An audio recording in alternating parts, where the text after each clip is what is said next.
Now, you know, if you've ever been to a big fat Indian wedding, that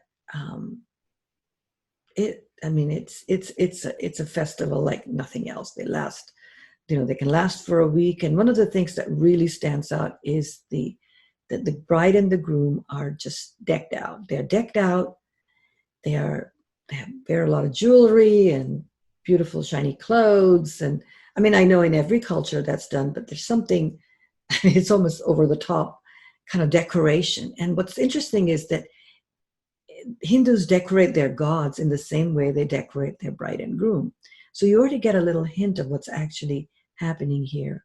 What you're seeing is that on that day, the bride and groom are kind of gods for the day. And we are all witnesses to this transformation that they're going through. And I just, wanted to point out this particular little piece of jewelry. It's called the Mangtika. This is the Mangtika. It's a very important piece of jewelry that the bride wears. And actually, even the groom has a sort of a similar headpiece. Not as elaborate, obviously. This is females wear it. But I just wanted to I wanted you to, before we dive into the compatibility, I wanted you to think about the significance of this particular piece of jewelry to kind of set up where I'm going with the compatibility techniques. The Mangtika is sort of like a mandala that we are drawing or designing on the forehead. And as you know, this is the Ajna Chakra area. So it's sort of to accentuate the Ajna Chakra. It's a symbolic piece of jewelry to let us know that this ceremony is about the Ajna Chakra. And because, as you know, we have two eyes here, which is the way we see the world. And then we have this third eye, the inner eye, which is our concealed wisdom that sees. That's your inner intuition. It sees so much deeper. It doesn't see just what's out in the world and then perceive that back. It goes inwards and perceives something so much higher. And there's so much more clarity once you get to this chakra in your practice. So I think it's very beautiful to think about relationship compatibility from that perspective, that this ceremony for any long-term relationship requires us to awaken beyond our two visual eyes, which are limited. That's limited vision. The vision of the third eye is limitless. So, and as you know, the body we understand from the Vedic perspective that our body is made up of, I believe it's like 75,000 nadis. Nadis are energy channels. They're sort of very similar to in the Orient, the Chinese medicine system, the meridians. And these nadis, they're all over the body, and they kind of transfer energy. And if you cut up the body, you won't find these nadis, these energy systems. But just like in acupuncture, these systems are very important to maintain them, and we do that in Ayurveda, in yoga. And what's interesting about the Ajna Chakra is that the two major nadis, the Ida and the Pingala, which come in from the left and the right, they kind of weave their way through, and then they meet in the center right here at the Ajna Chakra.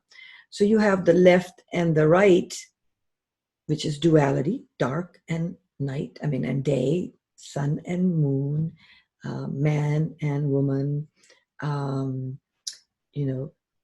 truth and untruth. All this duality exists in the world.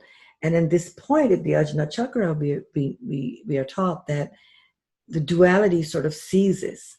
It's the coming together of the two polarities at this point creates what we do namaste. We hold it up to our Ajna Chakra. So what we are setting up here is that as you listen to this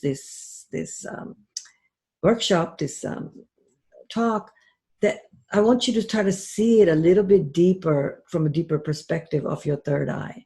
Because this is a difficult topic to teach. People have a lot vested in relationships. It's not, it's not, relationships is a school of, it's not something you can learn outside. You can go to workshops and you can go to classes, but ultimately you're going to have to learn by doing it. And it's difficult. It's hard because it's the struggle of, as we will learn, these two polarities coming together. But at least symbolically, I want you to see that in order for any relationship, particularly a long-term relationship between two partners, to last, a transformation has to occur. And that's really what's symbolized by this Mangtika and the Sukshma Nadi, which is right here, which is merging the two polar opposites of two human beings coming into a relationship. Okay? And actually, without this knowledge, ultimately, almost every relationship is doomed to fail because there is just too much, there's too many broad differences between humans. We're all wired biologically, physically, mentally, spiritually to be different. And in order for two different people to form a union, duality has to be dropped. I mean, so I guess what I'm saying is it's at a very spiritual level that a relationship works. That's why a lot of the techniques don't work, because they're more at the intellectual levels. When we go to a relationship class and we learn about relationships, we're really learning more at the intellect level. Here's how these things work, or actually, as I always joke, because I get a lot of couples, you'd be surprised how much I'd say most of my time is spent on relationship counseling as a Vedic astrologer.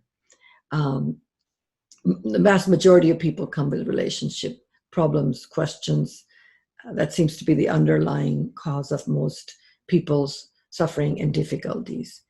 And so we want to, understand that relationships are not something you can just learn outside of it. You have to be in the school of relationships, because that's where all the challenges will occur, and then you have to pass those challenges as you go along. So this Ajna Chakra is the space where spirit and matter come together into union, yoga, right? That's why I call this a yoga of relationships. And at the Ajna Chakra is where duality in our consciousness is coming to an end.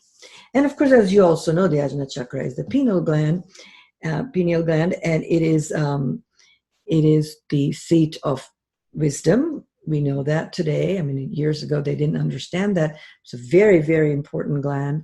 In Vedic astrology, it's really the seat of Jupiter, which is the divine grace. In our horoscope, is represented by this gland. It is also where melatonin is produced, which helps us differentiate night and day and keep our circadian cycles healthy. It's a really important gland for our spiritual practice. It's a very important sector for our physiology. And of course, it's also where DMT is produced. As far as we know, it's the only part of the body that can actually produce an internal hallucinogenic. So if you do pranayama, when we do the left-right nostril breathing and we come to the center after each breath, and you get kind of that high, right? You get kind of intoxicated. That's the gland releasing the DMT. So, this is a very beautiful area of the body and body-mind. And I wanted you to see that we are entering the Ajna Chakra level. I mean, we're going to try to understand relationships from that level. And then we'll work our way down to some very, very basic things as well as we go down, because everything is important. It's not, it's above and below, and we need to understand the aspects of the relationship, the day-to-day aspects, that if you don't have some of the basics figured out, you can't go, to your higher faculties and make it work.